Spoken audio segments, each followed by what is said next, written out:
මෙන්න මේ විදිහට තමයි ළමයව පැහැරගන්නේ. තල්මස් අම්මයි පැටියයි දිගු දුරක් සංක්‍රමණය වුණ හින්දා හොඳටම මහන්සි වෙලා ඉන්නේ. ඊටමත් තියෙන බුද්ධියක් තියෙන ඕකලාට මේක හොඳටම තේරෙනවා. ඕක කියන්නේ හිතුණු වෙලාවට ගොදුරකට කඩා පැන જાතියේ මත්ස්‍යයෙක් නෙවෙයි.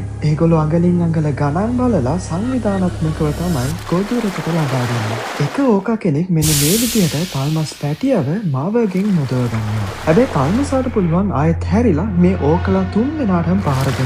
අන්න ඒ හින්දා තමයි ඉතුරු දෙන්න මේ විදිහට තල්මසාව කන්ෆියුස් කරන්නේ. සෙල්ලමක් විදිහට මේක දකින තල්මස් පැටියා දැන් මේ තුන් දෙනාත් එක්කම යනවා. හැබැයි ටික වෙලාවකින් එයාගේ වලිගෙන් අල්ලලා මෙන්න මේ විදිහට වතුර ඇතුළට ඇදගෙන යනවා.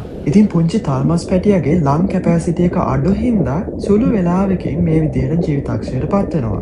ඉතින් අන්තිමේට තල්මස් පැටියා ඕකලාගේ ආහාරයක් වෙලා තමයි නතර වෙන්නේ.